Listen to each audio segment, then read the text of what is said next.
Do you have continuity or association plan for your business? Has anyone shared the concept of sustainability with you? What about the need to protect the rights of minority shareholders? What are those ingredients germane to having effective meetings? For these and many more, tune into Corporate Governance Platform every Thursday on MITV, your darling station, on DSTV 255 and UHF 43 at 4:30 p.m. Corporate Governance Platform is your best medium for informative and educative strategies for the practice of the corporate governance profession. Institute of Chartered Secretaries and Administrators of Nigeria, ICSAN, the hub of governance professionals. Hello and thanks for joining your favorite program on TV, Corporate Governance Platform. The program is proudly brought to you by the Institute of Chartered Secretaries and Administrators of Nigeria, ICSAN, the hub of governance professionals, and is coming to you live from MITV in Lagos. I am Tunde Odeyemi, and in the next couple of minutes, we'll be having the ICSAN Presidential Scorecard in the last 1 year. And to do justice to this is the President and the Chairman of Council of ICSAN himself, Mr. Taiwo Olugbenga Adewale Owo Kalade. Mr. Owo Kalade, you are so much delighted to have you on Corporate Governance Platform. It's my pleasure to be here. Good afternoon, and let me also say to all of our viewers, it's a pleasure to be here again. And congratulations on your 1 year anniversary. I've been at the helm of affairs of ICSAN. Yeah, thank you so much. We have actually done 1 year. I remember that the last time I was here, that was when I took over, and we came here to present the vision for leadership. And now we have done 1 year. It's only also courteous enough to also come and do a review of what has been done. But to God be the glory. I think the institute is moving on. Okay, to God be the glory. We want to look at your scorecard in the last 1 year. Can you briefly give us a snapshot of your achievements in the last 1 year at the helm of affairs of ICSAN? Well, let me start by appreciating the Governing Council of the Institute for being supportive, and for our members, because you can't come back and say, oh, we've done this much if the council have not supported a lot of the initiatives that you come up with, and if your members have also not been very, very faithful to that. So I have to thank the council and all our members for all of their support and loyalty within the last 12 months that we have been able to come on board. But among some of those things that we're able to do, there are some of those issues that they are so clear that one is excited about them. One of those areas we looked at is how do we ensure that we expand the space for governance discussion, and also giving platform for many of our members to participate in the activity of the institute. So we looked into several aspects of our operations, and we said, oh, we need to create more platforms for people to come on board. Especially the fact that when you talk about governance is not limited. It permeates the entire strata of the system. So we identify some economic movers in the Nigerian nation: the manufacturing, the aviation sector, the energy, the financial sector, the insurance aspects, the fintechs, and all of those people. About 15 of those areas were identified, and then we create narratives around them. We call them special sectorial groups, and then we give them empowerment to also take on life of their own and discuss governance issues peculiar to those environments. By that number alone, we have brought on board a lot of our members. Because for each sectorial group, we have an average of about 10 persons. So if we are now talking of 15, you have created a platform for 150 of your members. Wonderful. To have opportunity to contribute to those issues. Because the reality is that it's not every of your members that want to be a council member. It's not every of your members that want to be ESCO members at chapter level. Some are just interested in what they are doing in all of those areas, and they want to find a means to support. So we identified that platform, and we created it, and then we put our members there based on the relevancy of their establishment. And I want to say that I think that has actually been a major achievement of the institute under the last 1 year that we've been there. As of today, for those who have been following the institute closely, by today we also had one of those sectorial groups, the manufacturing sectorial group. They had a webinar, and that was huge. The number of participants was heavy. all over Nigeria and outside of Nigeria. It was enough to actually be called a conference. It was the quality of people that they brought, resource planning that they brought, wonderful, and the planning of the program, beautiful. The advocacy that went around it, very, very excellent. So that gave us the happiness that what we thought about actually became successful, and that has also engineered so many of the other groups to also ensure that they quickly close up on their own. And the beautiful thing again is that many of those groups are not looking at the same model or pushing their advocacy. Okay. Before now, there's the aviation sectorial group. They also had their own. They didn't do a webinar program. What they did was to just do a sit around, and they discussed critical issues affecting the aviation industry, and they came up with their communique, which they circulated to as many of the key sectorial people, key stakeholders in the aviation industry, talking about those challenges that the aviation sector is facing, suspension of flights without proper notification, cancellation of flights, and all of those issues, the impact on businesses, and all of those things. And they also went around to meet with some of those key stakeholders of the aviation sector, so that they could have discussion with them and be able to also have the voice to all of. So people have their different model that they're adopting. So to us, it's actually a wonderful thing. And if you look at virtually everything that we have been able to do for this year, I think for me, this is actually the most exciting, in the sense that you've created a platform for several other members that Itado have never had close collaboration with the institute. Now having a platform to add to the narratives, to the conversations on governance issues, and we are happy that has come to be. We are looking forward to more of this coming up as we move on. So the meaning that you are taking away the pressure from the national, and you are giving back the institute to the members, for them to be able to add their voice to all of the narratives, and then before you know it, then all over the federation they will be able to hear your voice, because the program that they are also doing is virtual, and there is no boundary when you talk of virtual programs. It cuts across Nigeria and also outside of Nigeria. As today's program, there are several people out of Nigeria that also joined that program. That program. Yeah, so it's actually a very successful program by whatever standard.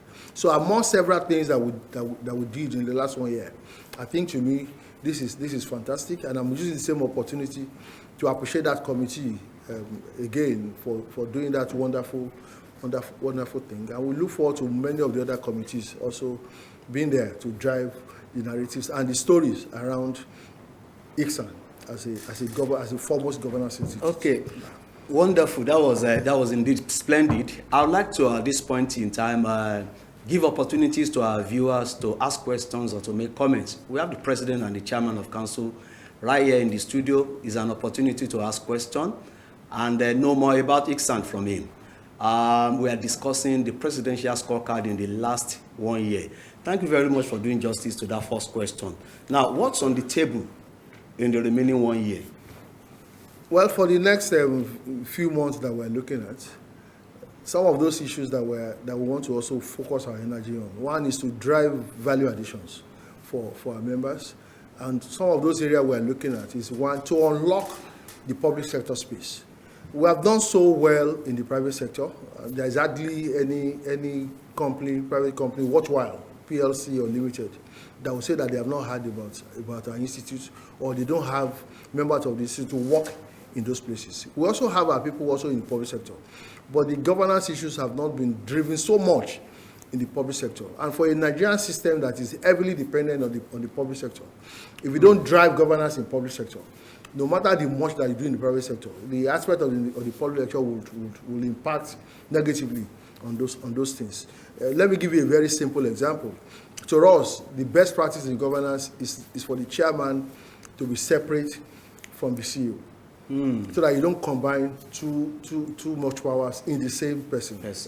The political scientists told us, power corrupts, absolute power corrupts absolutely. So governance does not encourage that. But in public sector, it's the norm. You find people that they call the chairman, chief executive, and all of those issues. So the meaning is that at management level, that same person sits. At board level, where you're supposed to come and also give your report, the same person that sits. So he cannot be giving his own report to himself. So these are some of those abnormalities that we see in the public sector. And the only way you can help the system going forward is to find a voice that will encourage the public sector to also be on the same page as per whatever that they are talking about. The irony is that it is the public sector that has the regulatory power and supervisory power to monitor and sanction the private sector based on governance issues. So how do you now find it easy that the platform you are standing on does not follow best practice, and you are now encouraging the private sector people to do best practice? So for the next coming period, we intend to add our voice in that area and be able to ensure that we widen discussion around governance all over the public sector and also the NGOs. And our hope is that by the time we're able to do this, we'll also be able to ensure that the entire nation conforms positively with governance. Where those things are done, I think most of those challenges that we are facing in Nigeria, that becomes much more easier to start addressing those things, because this nation needs to move forward.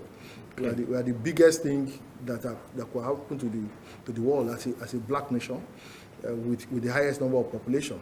And all over the world, Nigerians are celebrated. The fintech is celebrated as one of those best things that have come out of Africa. The Nollywood and our guys are doing so wonderfully well in the music industry that they are breaking records and breaking records. But the funny thing is that when you come back home, then you want to ask yourself, how do we ensure that all of these things they impact positively on the Nigerian nation? So it has to be governance and the right governance and the right governance. So being the foremost governance is we need to ensure that we drive those narratives until it becomes part and parcel of our way of life. Okay, we'd like to congratulate you on the recent annual public lecture that was held in Abuja. Should we expect more of your programs in the Federal Capital Territory, Abuja?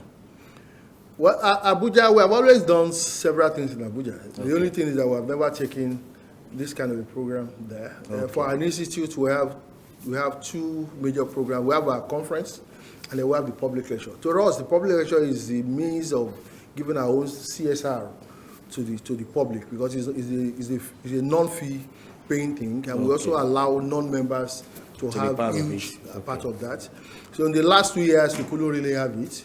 COVID was a challenge, so we couldn't have a physical thing. So we only have a virtual one. So when this year came up, we had to go back and ask ourselves, should we want to still do a traditional Lagos, or we should do Abuja? But so many things came into relevance when we considered Abuja.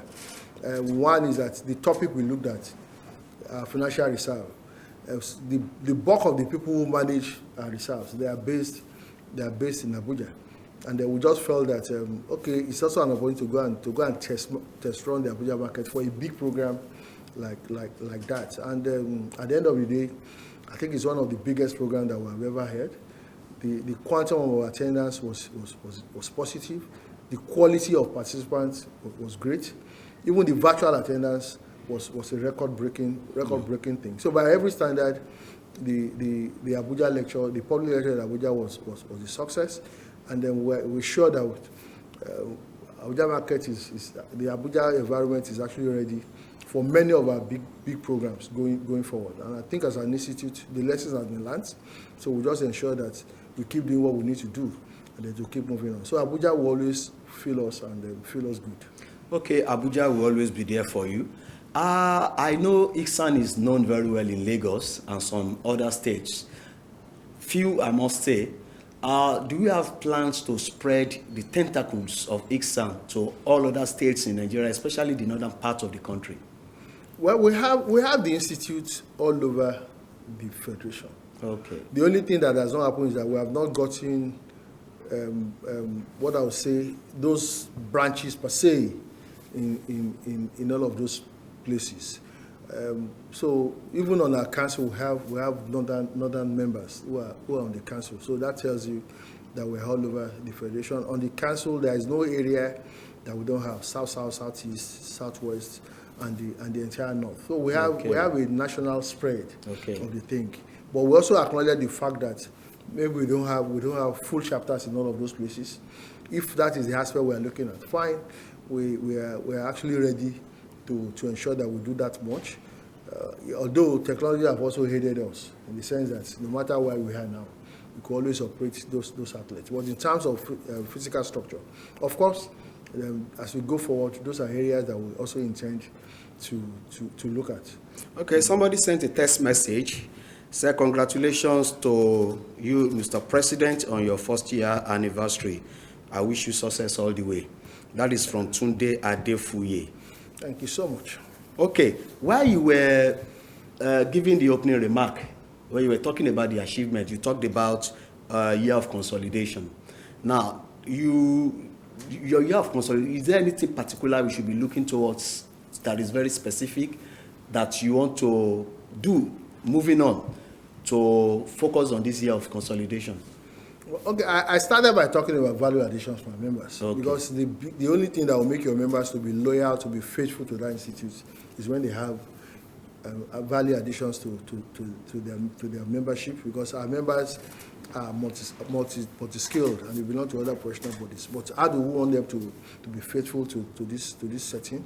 As we move on for this year, that is one key area that we intend to also add to, so that our members will always want to come back, because they'll never be able to have enough of this institute. And one key area is that for this year, we're going to see across the Nigerian relationship. When I say across Nigeria, we've been able to do lots in Nigeria, but we're also trying to look at outside of Nigeria. As I speak with you, our immediate past president is the global president of CSIA. CSIA is the umbrella body for all of our member institutes.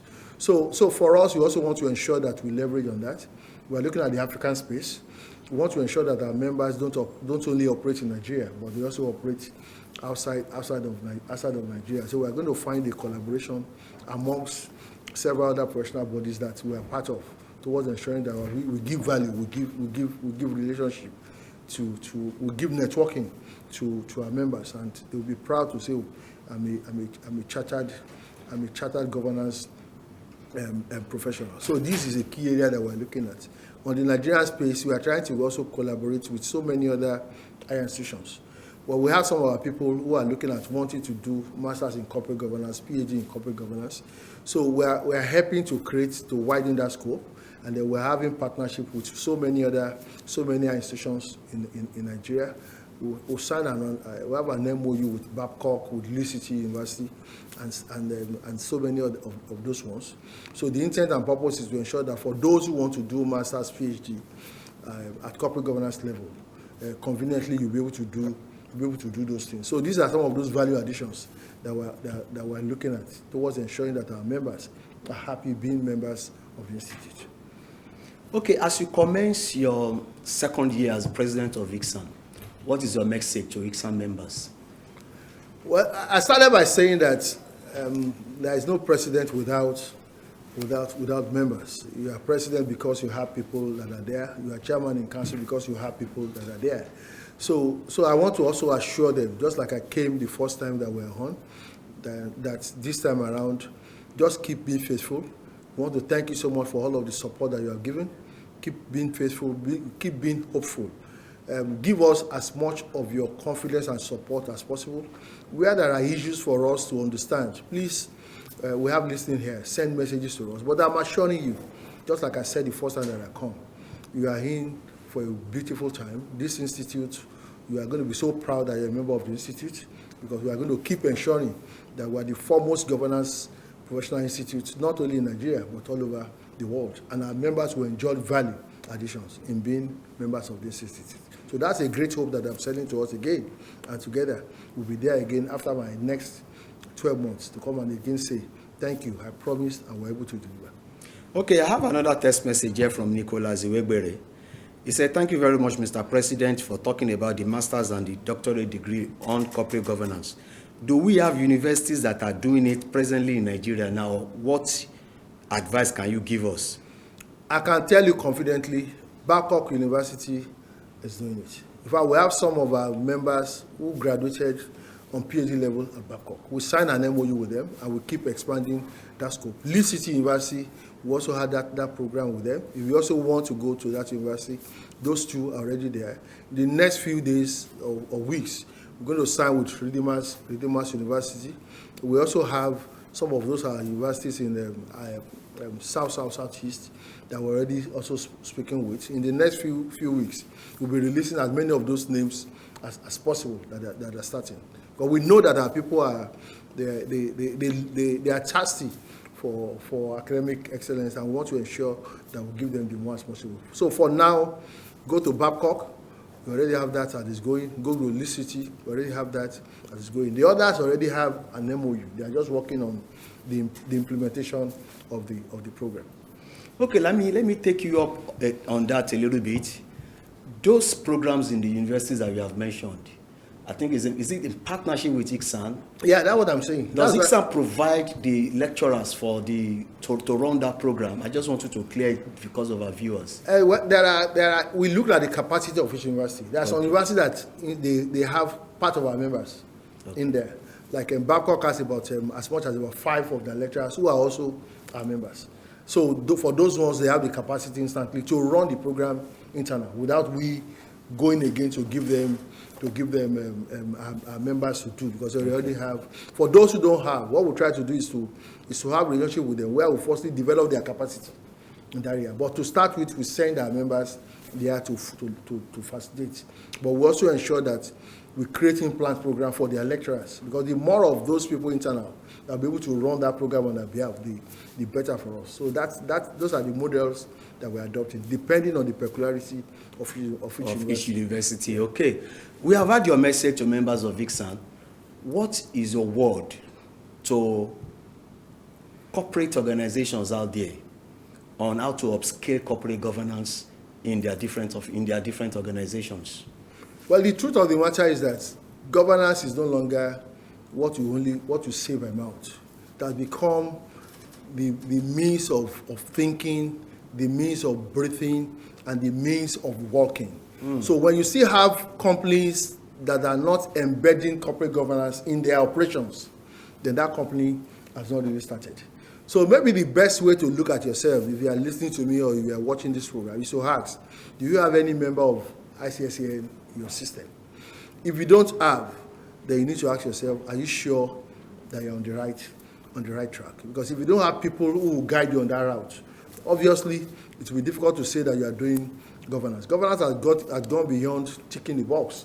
It's a matter of people actually having people internal that will help you to embed governance in the operation going forward. So I want to encourage corporate organizations for you to actually be there and say that you are there. That you need to look at corporate governance all over again. And then the easiest method is to ask yourself, do you have any of our members internal? If you don't have, so what do you need to do if you truly want to see governance compliant organizations? And when I say organization, you don't need to be, you could be a small scale organization, you could be a medium, you could be a big player, the PLCs. What matters is that you must comply if you want to have a sustaining business operation. But governance is like the blood that drives the living of the system. Wonderful. You actually mentioned that companies should ask themselves, do you have a member of ICSAN in the organization? Does a member of ICSAN in an organization ensure that corporate governance is entrenched in an organization? Well, that is why the person is there, because he already carries, in the Christian world, they will say he carries anointing. So to us, he carries the governance anointing. So the moment that person is a member, the meaning is that they have gone through what it takes to call himself a governance professional. So he can conveniently look at the system and guide that system in those areas going forward.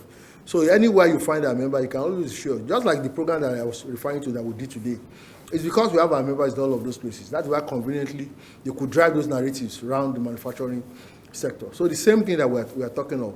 If your organization does not have a member of ICSA internal, I'm not too sure whether that system is complete. Because who is that person that's going to help you to speak about governance? It's not enough to say, we have some people who say they speak about governance. Are they certified enough? In Nigeria for today, we are the only institute that is certified to train people in governance, to speak about governance, and to guide organizations in those areas. So the meaning is that the start point is that we have not gotten a member of our institute in your system. Perhaps you need to ask yourself again, have we really started? You need to ask yourself, have you really started? Thank you very much, Mr. Taiwo Olugbengawo Okalade. And by the way, Mr. Taiwo Olugbengawo Okalade is the Chartered Secretary, Corporate Governance Practitioner, IFC Certified Trainer, Insurance Practitioner, Human Resources Specialist, Pension and Trust Management Practitioner, Community Development Advocate, and a Legal Practitioner. Mr. Owo Okalade was born in Ebutimeta, Lagos, and he had his primary education at St. Jude's Primary School, Ebutimeta, Lagos. He had his first degree in philosophy from Ogun State University, now called Olabisi Onabanjo University, Agoiwoye. In 1994, as pioneer student, Mr. Taiwo Owo Okalade had his master's degree in Industrial and Labour Relations at University of Lagos, and in furtherance of his academic pursuit, he proceeded to Lagos State University to study law and graduated in 2005. He was thereafter called to the Nigerian Bar in 2007. On the professional front, he is a member of the Institute of Benefits and Trust Management, Chartered Institute of Personnel Management, Institute of Pension Management, Nigerian Institute of Management, Chartered Insurance Institute of Nigeria, Nigerian Bar Association, and of course, a fellow of ICSAN. Mr. Owo Okalade joined Niger Insurance PLC in 1991 and worked in several departments, among which were Administration and Human Resources, Life and Pension, Office of the Managing Director, Chief Executive Officer, as the Personal Assistant, Business Development and Research, Branch Operations and later Marketing, where he rose to become the Assistant General Manager, Head of Marketing Operations, a position he held before he resigned in 2019 to pursue his personal goal and dream. Mr. Taiwo Owo Okalade is presently the Managing Partner of Owo Okalade & Co., a firm involved in legal practice, charter secretaryship, and corporate governance. He also sits on the board of Dumbbell Securities Limited, Trust Wealth Limited, Aldiroya Agro Services, Link Up, Korea and Logistics Limited, and Aldiroya Realtors. Once again, Mr. Owo Okalade, we'd like to say congratulations on your 1-year anniversary, and thank you so much, very much, for coming to share your scorecard with us on Corporate Governance Platform. Yeah, thank you so much. Let me also appreciate you and your crew. This program, when we visualized it at the point of starting, we knew it was going to cost the Institute a fortune, but we are faithful to the vision.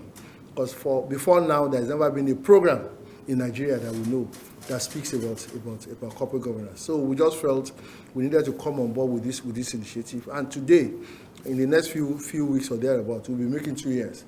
So if you look at that quantum of program that we have done, the minutes that we have done close to about 100, we'll be doing about close to about 100 episodes. So that tells you, beside the financial resources that have come into it, it also tells you the human resources that we're able to showcase, and also the enlightening programs that we have delivered on topics back to back every week. Our hope and dream is that this program will continue and only get bigger. Okay, thank you very much. And that's the wrap on the program. Thank you, viewers, for being part of the show. And for those that sent us messages, we'd like to thank you and we invite you to join us next week, same time, same station. I remain Tunde Odeyemi. My producer has been Adegboye Galabiro, and the technical director is Mr. David Adepoju. See you next week, and until then, keep spreading the gospel of corporate governance. Bye for now. Do you have continuity or association plan for your business? Has anyone shared the concept of sustainability with you? What about the need to protect the rights of minority shareholders? What are those ingredients germane to having effective meetings? For these and many more, tune into Corporate Governance Platform every Thursday on MITV, your darling station, on DSTV 255 and UHF 43 at 4:30 p.m. Corporate Governance Platform is your best medium for informative and educative strategies for the practice of the corporate governance profession. Institute of Chartered Secretaries and Administrators of Nigeria, ICSAN, the hub of governance professionals.